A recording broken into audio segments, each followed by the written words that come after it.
Hello dear friends, welcome to the nurse queen YouTube channel. അപ്പോൾ ഇന്നത്തെ വീഡിയോയിൽ നമ്മുടെ ആ എക്സാമിനേഷൻ ഡേറ്റിന്റെ കാര്യങ്ങളും എത്ര കാൻഡിഡേറ്റ്സ് അപ്ലൈ ചെയ്തിട്ടുണ്ട്, അതുപോലെ duration, medium of examination state wide ആണോ, അപ്പോൾ ഏതൊക്കെ എക്സാമുകൾ വരുന്നുണ്ട്, ഒരു ദിവസം തന്നെ നമ്മുടെ DME എക്സാമിന്റെ കൂടെ മറ്റ് ചില എക്സാമുകളും ഒരേ സമയത്ത് നടക്കുന്നുണ്ട്. അപ്പോൾ നിങ്ങൾ അപേക്ഷിച്ചവർ വളരെ കുറവാണ്. നമ്മുടെ DME എക്സാമിന് ഏകദേശം 30,000 പേരാണ് എക്സാം എഴുതാനുള്ള, അതായത് കൺഫർമേഷൻ കൊടുത്തവർ ഏകദേശം 30,000 പേരാണ്. അപ്പൊ ആ 30,000 പേര് തന്നെ എല്ലാവരും ഈ എക്സാം എഴുതണമെന്നില്ല. അപ്പൊ അതിനകത്ത് 30,000 പേരിൽ ഒരു 22,000 പേര് എക്സാം എഴുതിയാൽ അതിൽ നിന്നായിരിക്കും നിങ്ങൾക്ക് റാങ്ക് ലിസ്റ്റ് പ്രസിദ്ധീകരിക്കുക. അപ്പൊ 22,000 പേരിൽ എല്ലാവരും തന്നെ പഠിച്ചെഴുതണം എന്നില്ല. അപ്പൊ ഇനി നമുക്ക് ഏകദേശം 2 മാസം എന്ന് പറയാൻ സമയമില്ല. കാരണം ഇന്നിപ്പോ മെയ് 22 ജൂലൈ 18 എക്സാം ആണ്. അപ്പോൾ വളരെ കുറച്ച് പേരായിരിക്കും ഇത് പഠിച്ച് എക്സാം എഴുതാൻ വരുന്നവര് എന്ന കാര്യം നിങ്ങൾ പ്രത്യേകം ശ്രദ്ധിക്കുക. അതുകൊണ്ട് നിങ്ങൾക്ക് പഠിക്കാൻ ഒരു മോട്ടിവേഷൻ ആയിക്കോട്ടെ എന്ന് കരുതിയിട്ടാണ് ഇന്ന് ഈ വീഡിയോ ഇങ്ങനെ ചെയ്യുന്നത്. അപ്പൊ പലരും ഇങ്ങനെ കമന്റ് ഒക്കെ ചെയ്തിട്ടുണ്ടായിരുന്നു, പഠിക്കാൻ തോന്നുന്നില്ല, പഠിക്കണം എന്ന് ആഗ്രഹമുണ്ട് പക്ഷെ പഠിക്കാൻ തോന്നുന്നില്ല എന്നൊക്കെ പറഞ്ഞ് കമന്റ് ചെയ്തിട്ടുണ്ടായിരുന്നു. അപ്പൊ ജസ്റ്റ് ഒരു വീഡിയോ ചെയ്തേക്കാന്ന് കരുതി, നിങ്ങൾക്ക് ആ ഒരു ഡേറ്റ് ഒന്ന് ഓർമ്മിപ്പിക്കാന്ന് കരുതി. എല്ലാവർക്കും അറിയുന്ന ഡേറ്റ് തന്നെയാണ്, നമുക്കിവിടെ കാണാൻ സാധിക്കും. ഈ ഒരു ചുമന്ന അക്ഷരത്തില് common test for serial numbers 56 and 57, അതായത് 58 മുതൽ 62 വരെ ഒരേ ദിവസം ഒരേ ടൈമിലാണ് എക്സാം നടക്കുന്നത്. അതായത് ഒരേ എക്സാം തന്നെയാണ് അതിനുള്ളത് കേട്ടോ. അപ്പൊ അറിയാം, 100 മാർക്കിന്റെ OMR ഇംഗ്ലീഷിലാണ് വരുന്നത്. ഓരോ ഇപ്പം ഹെൽത്ത് സർവീസിലേക്ക് എറണാകുളം ST സ്പെഷ്യൽ റിക്രൂട്ട്മെന്റ് ആണ്. അതിന്റെ ടൈം 18/7/2025 ആണ്. 104 കാൻഡിഡേറ്റ്സ് മാത്രമേ അപ്ലൈ ചെയ്തിട്ടുള്ളൂ. അപ്പൊ സിലബസ് ഒക്കെ സെയിം ആണ്. അപ്പൊ ഇത് 104 എന്ന് പറഞ്ഞാൽ നിങ്ങൾ ഈ കാണുന്നതിൽ തന്നെ വളരെ കുറച്ച് പേരൊക്കെ ആയിരിക്കും ഈ എക്സാം അറ്റൻഡ് ചെയ്യുന്നത്. കിട്ടാൻ സാധ്യത കൂടുതലാണ്. Nurse grade 2 direct recruitment homoeopathy Pathanamthitta ജില്ലയിലേക്കുള്ളത് ഒരേ എക്സാം തന്നെയാണ്. ഹോമിയോപ്പതി ആലപ്പുഴ ജില്ലയിലേക്കുള്ളത് ഒരേ എക്സാം ആണ്. Medical education state wide. ഇതാണ് നമ്മുടെ എക്സാം. 29,948, അതായത് 30,000 പേര് പോലും അപേക്ഷിച്ചിട്ടില്ല ഈ എക്സാം. അത് നിങ്ങൾ പ്രത്യേകം ശ്രദ്ധിക്കുക കേട്ടോ.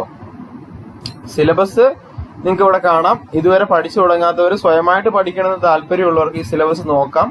എന്നിട്ട് നിങ്ങൾക്ക് സ്വന്തമായിട്ട് പഠിക്കാവുന്നതാണ്. ഓരോ മാർക്കും കൊടുത്തിട്ടുണ്ട്. അനാട്ടമി എന്ന് കണ്ടില്ലേ, 10 മാർക്ക് അനാട്ടമി എന്ന് വരും. അനാട്ടമി ആൻഡ് ഫിസിയോളജി എന്ന് മാത്രം 10 മാർക്ക്, അതായത് മൈക്രോബയോളജിയും കൂടെ ഉൾപ്പെടുത്തിയിട്ടായിരിക്കും 10 മാർക്ക് വരുന്നത്. മൈക്രോബയോളജിയുടെ 2 മാർക്കൊക്കെ ക്വസ്റ്റ്യൻ ചോദിക്കാറുള്ളൂ. പിന്നെ behavioural science, psychology and sociology 10 മാർക്കാണ് വരുന്നത്. Okay, fundamentals of nursing 10 mark. അതിനകത്ത് ഫസ്റ്റ് എയ്ഡും വരുന്നുണ്ട്. പിന്നെ community health nursing 10 mark. Nutrition അതിനകത്ത് വരുന്നുണ്ട്. Medical surgical nursing 10 mark. അതൊരു 15 മാർക്കൊക്കെ അതിനകത്ത് വരാം കേട്ടോ. Medical surgical nursing.